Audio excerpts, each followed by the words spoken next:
देखो, अगर मान लो कि मेरे पास स्लोप ऑफ पैरेलल लाइंस निकालना होगा तो उसको कैसे फाइंड आउट करते हैं। लिखो heading slope of parallel line, सब लिखे।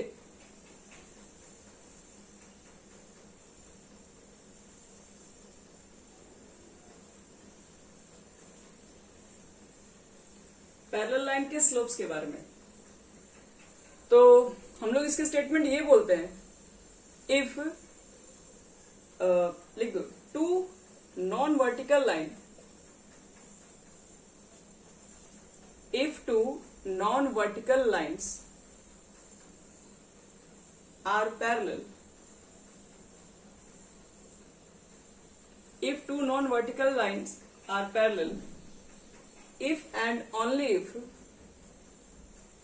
if and only if their slopes are equal, their slopes are equal.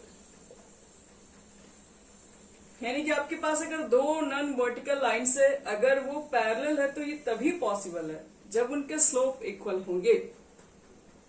जैसे यहां समझो इस बात को, एक ग्राफ हम बनाते हैं, एक्स और एक्स डैश लेते हैं, वाई एंड वाई डैश लेते हैं। दो नॉन वर्टिकल लाइन्स है, जैसे मान लो ये है और ये है, वर्टिकल्स नहीं है, नॉन वर्टिकल्स लाइन है। ये मानते हैं एक्स एक्सिस के साथ θ1 एंगल बना रहा है और इसको मान ले रहे हैं θ2 एंगल बना रहा है। इस लाइन को L1 मानते हैं और ये लाइन आपके पास L2 है। फर्स्ट लाइन का जो स्लोप है उसको मान लेते हैं M1 और इस लाइन के स्लोप को क्या मान ले रहे हैं M2। तो आपको ये प्रूव करना है कि दोनों के स्लोप इक्वल होंगे। ठीक है, दोनों के आपको स्लोप इक्वल प्रूव करने हैं। तो एक चीज बताओ, अगर ये लाइन पैरेलल है तो बताओ तो θ1 θ2 इक्वल होगा? लिखेंगे ना, क्योंकि अब देख रहे कौन से क्रॉसपॉन्डिंग एंगल से इक्वल हो जाएगा दोनों। तो लिख देंगे इफ L1 पैरेलल L2 तो therefore θ1 is equal to θ2। Corresponding angle लिख सकते हो, क्रॉसपॉन्डिंग एंगल। अब बताओ, हम दोनों तरफ tan ले रहे हैं, दोनों तरफ tan ले लोगे तो कितना हो जाएगा?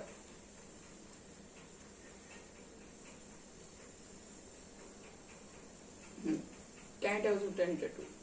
बताओ, tan θ को तो स्लोप कहते हैं ना, और θ1 लेंगे तो स्लोप किसके लिए होगा? फर्स्ट लाइन के लिए, यानी M1, और tan θ2 के लिए क्या लिख दें? स्लोप। तो हमें यही तो प्रूफ करना है। अगर कोई भी आपके पास दो पैरेलल लाइंस होती है तो दो पैरेलल लाइंस के जो स्लोप होते हैं वो क्या होते हैं? दोनों आपस में इक्वल होते हैं। या फिर कभी भी दो स्लोप इक्वल दिए हैं तो इसका मतलब क्या समझेंगे हम लोग? अगर मान लो दोनों का स्लोप इक्वल, इसका मतलब क्या होगा? दोनों लाइन नहीं, जब दो, हाँ तो बोल सकते हो दोनों लाइन पैरेलल से। स्लोप इक्वल है तो पैरेलल है, ध्यान रखना, और पैरेलल है तो स्लोप भी इक्वल है। ये सबको,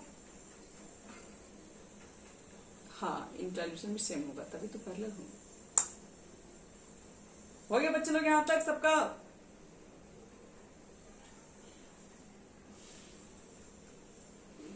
और देख लो बच्चे लोग, तुम बाकी लोग मिटा दे इसको। अब लिखो स्लोप ऑफ पैरेलल लाइन हो गया। अब तुम लोग को लिखना है स्लोप ऑफ परपेंडिकुलर लाइंस।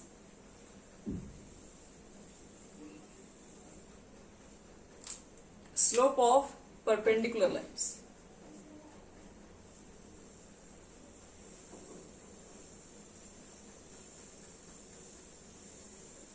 तो लिखो इसकी स्टेटमेंट क्या होती है।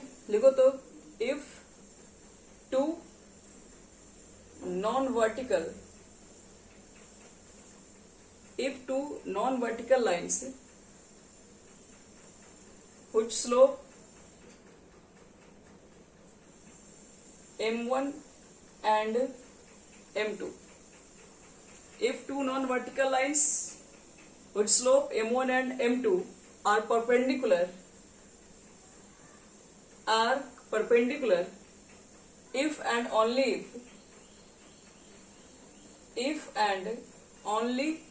if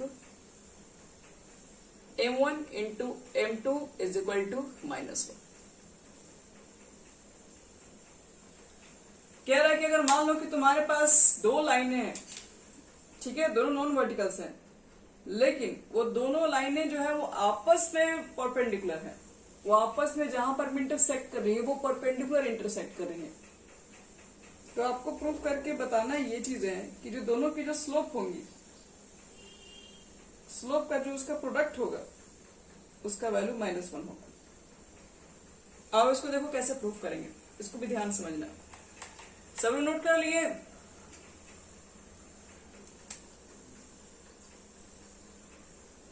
चलो प्रूफ कर रहे हैं, ध्यान समझना इसको। अगर आपके पास दो लाइन है, फिर से बता रहे, दोनों अगर आपस में परपेंडिकुलर है, ऐसे समझो, ये दो लाइन हम बनाते हैं और दिखाते हैं कि ये फर्स्ट लाइन है L1 और ये L2। ये दोनों लाइन देखो तो आपस से परपेंडिकुलर हो गए कि नहीं, T पॉइंट पे। तो अब इसको समझना है ऐसे।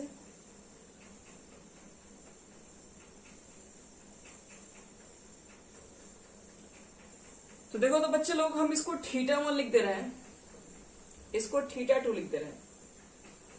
थोड़ा ध्यान समझना जो पूछेंगे। अब मेरे पास एक क्वेश्चन है यहाँ पर। देखो तो इस ट्रायंगल में PO, इसको A नाम दे दे रहे हैं। POA ट्रायंगल के अंदर देखो तो θ2 इतना लिख सकते हैं, θ2 is equal to θ1 plus 90 degree.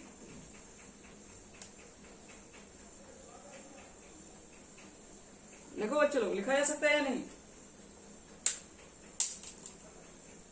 अगर आप एक थ्योरम याद किए होंगे बचपन में, क्या वो थ्योरम था?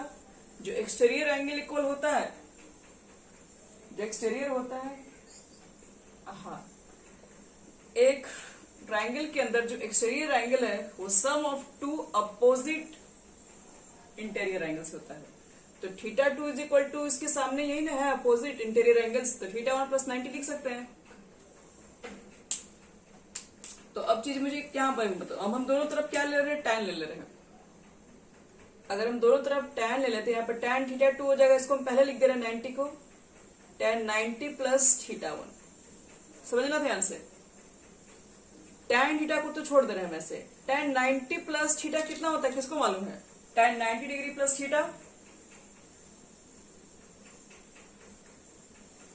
90 पे तो वैल्यू चेंज होता है, और प्लस करोगे तो बच्चे लोग सेकंड क्वाड्रेंट में चले जाओगे, तो सेकंड क्वाड्रेंट में tan होता भी नहीं है, तो क्या लिखते हैं?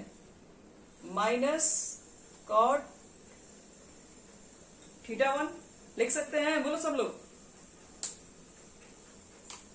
अभिषेक, लिखा जा सकता है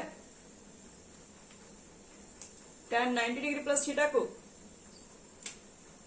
और आनंद लिख सकते हैं, इसको इतना है। चलिए अब बताओ यहां पर ध्यान से, अब tan θ2 को रहने दो यहीं पे, कॉट को लिख सकते हैं -1 बाई tan θ।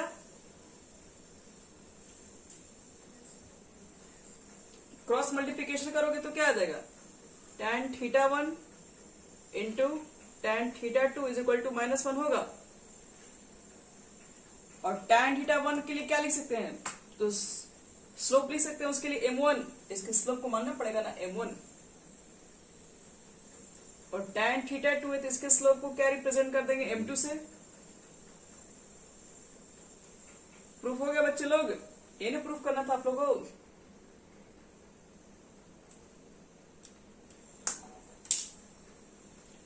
यानी कि अगर दो लाइनें कभी भी आपस में परपेंडिकुलर हैं तो उनके स्लोप का प्रोडक्ट का जो वैल्यू होगा वो हमेशा कितना होगा? -1 होगा।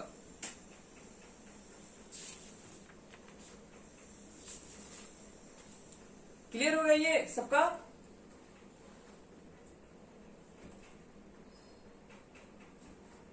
देख लो, हर्ष, दिव्यांश, जीतू, अभिषेक, सब लोग फटाफट।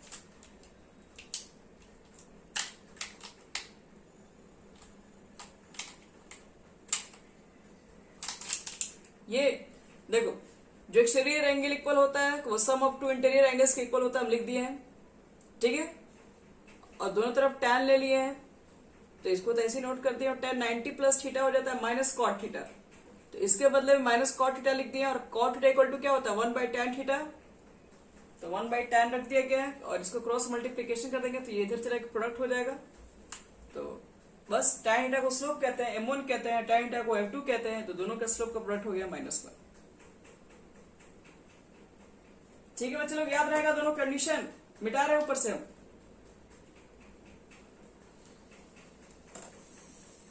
यानी कि दो चीजें तो एकदम क्लियर हो गया।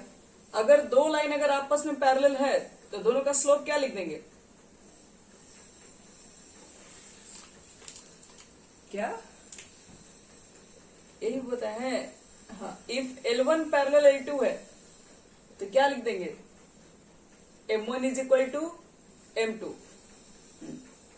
सेकेंड कंडीशन, इफ अगर दो लाइनें अगर आपस में परपेंडिकुलर है तो क्या लिखेंगे हम लोग?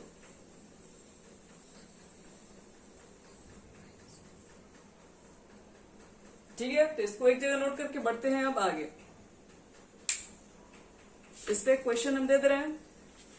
कल बताएंगे आप लोगों को कैसे दो लाइन के बीच में एंगल फाइंड करते हैं। पहले यहाँ पे कुछ क्वेश्चंस भी करवा ले रहे हैं। चलो बच्चे लोग सब लोग क्वेश्चन नोट करो,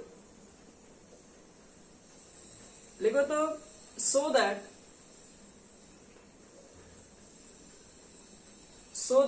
the line joining the points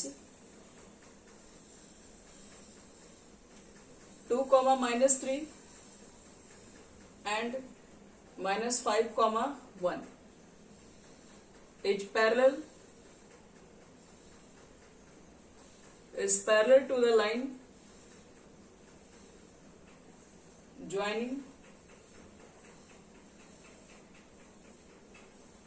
joining the points 7, -1 and 0, 3। चलो बच्चे लोग प्रूव करके दिखाना है। The line joining the points, एक लाइन है जो ये दो पॉइंट से पास हो रहा है, कह रहा वो पैरेलल होना चाहिए। एक और लाइन जो इस दोनों पॉइंट से होकर पास हो रहा है।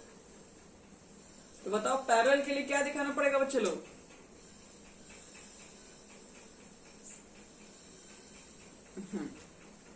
तो हम पहले मान लेते हैं ये पॉइंट ए और एक पॉइंट बी है और इससे होकर जो लाइन जाएगा वो लाइन ए बी बनेगा और स्लोप ऑफ ए बी निकाल देंगे।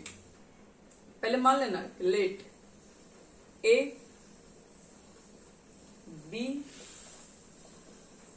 सी and D be the points. अब बताओ तो slope of line A B कितना हो जाएगा? क्या होता है फॉर्मूला दो पॉइंट से स्लोप निकालने का?